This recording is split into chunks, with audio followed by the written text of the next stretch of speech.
Hello, everybody. My name is AG Alejandro Herdes, and I am a hairdresser and colorist and a master color with, um, well, a professional. And I have been working a little bit with color for a couple of years, and I actually can't see my life without color. I really enjoy doing color and creating different stuff, and because color get me and color actually give me so much energy. Okay. And it's amazing to work with color, believe me. And you actually color helps to create so many things, to soften and to empowerful. So it's really beautiful, especially if you are a colorist. And if it's not, it's really needed as well for clients, for people. So today I will sharing with you how to choose the right color. So if you are a hairdresser and you're starting, that video is going to be perfect for you. But if you are a client and you want to choose a color for your hair, so maybe what I'm going to say, it will help you. But I would like to advise you that instead doing it, go and talk to get a consultation with a properly colorist, and it will be telling you exactly how to achieve it, or they will help you and to show you which is the best color for you. Okay. So for my hairdressers that they are community, that they are in my YouTube channel, or they will be in the future, the best way to achieve color is that you need to understand one thing. The first thing that you need to understand is are three things that you can do in color. Just three things. Or you go bright, or you go dark, or you keep on the same level of tone. You cannot do anything else. So don't get crazy. It's just easy as it sounds. Or go bright, or go dark, or keeping over the same line. Don't complicate your mind so much. That's the first thing that you keep in mind. And the second thing that you need to know when you're gonna choose color is that color won't make light color. Okay. And when I say that the color won't make light color, it is only on artificial color. If your hair or your client is natural hair, for sure color will be lift. But if she's previous colored and you apply some color where the color is when the color was previously applied, it won't lift much. Okay. So most of the time it doesn't lift, to be honest. Unless that you use high lift and all of that, but it doesn't lift as a actually should, or actually it didn't come out as it is. So those three things: color won't light color, won't make bright color, and the other things you can just go brighter, darker, or stay under the same light. Okay, as a colorist, when I am doing somebody's color, it's my first time to do color, and I want to achieve something nicer, and I want to to know exactly to do an exactly job. I really need to understand very well where am I. And the only way that you know when you are, is seeing which is the natural hair level of your client. I most of the time goes off the back of the head, especially here, because the majority of density of hair is at the back of the hair, so you will see properly the color, her natural color. And this is because sometimes clients are, depending on how thick or fine is the hair, the majority of the concentration of pigment is going to be too heavy, especially on thick hair. So sometimes number 4 looks like a number 3, or number 6 looking like a number 5, or even 4, depending of the type of hair. So I go to first to search it out and to figure out where I am. That's what am I. That's the first things, which is the natural hair color of my client. If you don't know how to, or you feel confused about it, use a color chart. The color charts are there for some reason, and the reason is to just not see the colors. It's also to identify which is the best colors that is for the client, or where we are. That's exactly what they're made for, to show and use them. Don't be afraid of. I am a master color, and I am sure that majority of people that they are honest with themselves and they are learning in the process, they use this. Doesn't matter if you are a master, or even if you are a junior, you better do you use it the most. because that's going to help you to build confidence and to identify, okay, that's a number 5, that's a number 6. But anyway, if it's not, use something like that. I like this one. This is from Wella Professional. It helped me a lot. You have your natural hair color level, which is the darkest is the number 2, darkest brown, and then you have the lightest blonde, which is the number 10. In some brands, the darkest blonde is darkest brown is the number 1, or sometimes people say black, or the darkest brown could be the number 3, depending which brand are you using.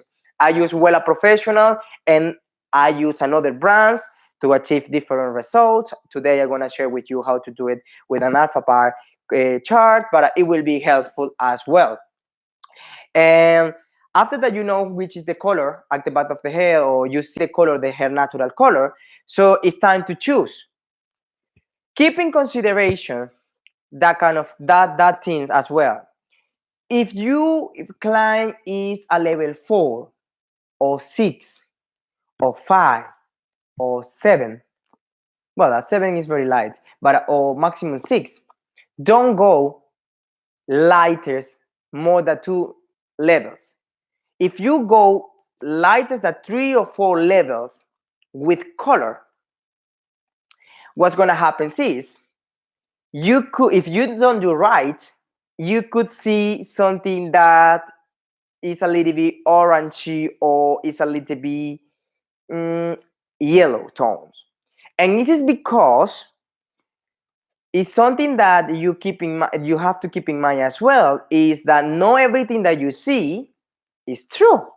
So if your client is a level 4 or if your client is a level 6, and you want to go and apply shows, and you see in the car, that's beautiful, I'm going to achieve it, I'm going to achieve that, that's amazing, I'm going to achieve the number 8 in my car because it looks like this, it doesn't mean that you're going to keep on her hair like that. You're going to achieve that, because what the majority of the hair colorists or hairstylists we don't pay attention sometimes is the underlighting pigment, the exposed underlighting pigment. When we are lifting, we are exposing color, and majority in that color is not really good, depending which color are you looking for. If you're looking for something warmer, okay, you can work with the underlighting pigment. But if you are looking for a very clean color, probably if you don't attack that pigment, the color won't look good. So as I know, as a hairdresser and as a colorist, thousands of us, we made that mistake that we choose the number 8 and we put on her hair and we think that it's going to be beautiful and it's going to be so like in the chart, and it's not, because we have underlighting pigment. So my advice is choose maximum 2 levels of colors lighters, especially if you see and you keep the consideration of her skin tone. Okay, I normally see if my skin tone of the client doesn't matter if it's cool or warm, and if it's depending of the natural hair color in the skin tone, if she's too blonde, too fair, too bright, I normally go a darker. I go a little bit darker because I like it to pump out her features, and also her skin tone looks better. If she's blue eyes with a warmer tone, she will looking a little bit more bluish, so it will looking more beautiful, because that's exactly what it is. We do color just to emphasize features or emphasize skin tones. And if it's really dark, you probably go 2 levels, 3 levels maximum in the first time to pump it out her features of her skin tone, especially if it's warm tones, if it's warm skin. I normally choose something cooler to lift, because that helped me to avoid that warm that I don't want it, and also to look clean as a clean that I am. So keep in mind your natural color. Keep in mind that you have to have some lifting, you have some underlighting pigments. Use this one if you need it. Don't be afraid, please. Don't be afraid. It's better that you go to the client and do this, that you do whatever you wanted or whatever you do, and then the result didn't come out, so the client won't trust you anymore because you are not being honest with yourself. So that's the second thing. And the third thing is understanding colorimetry. It's very important to understand colorimetry. Okay, if you are working in a very nice and very natural hair level, if you don't want to get too complicated at the beginning, I will share that with you quickly. What I used to do when I was working as a beginning as a colorist and I didn't have so much knowledge, and I was working with a natural base, full that I was like majority of hair stylists, we feel so lucky when we get somebody with natural hair color. I was going, if I was going brighter, I was using cool tones, and if I was going darker, I was using warm tones. Okay, so that's going to help me to achieve and to choose the right color for my client. Okay, depending what our hair needed as well. But keep it simple.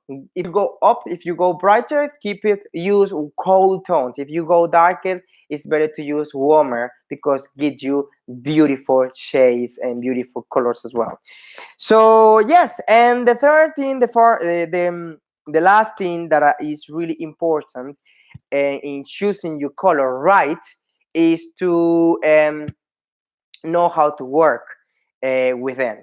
Okay, so if you, well, majority of people that they are achieving color or they are in hairdressing school, they know if we have if we want to achieve one tone is 20 volume. If we want to achieve two tones is 30 volume. If we want to achieve 4 or 5 tones, we use 40 volumes. Okay, um, depending of the type of hair and depending of what exactly you're looking for, you should use different developers as well. You have 3%, or you have 5 volumes, or you have 10 volumes, depending what you are doing. If you are going darker, or if you want just lifting a little bit, you don't want to lift so much, or if you want toner. But the best way to choose color is identifying where you are.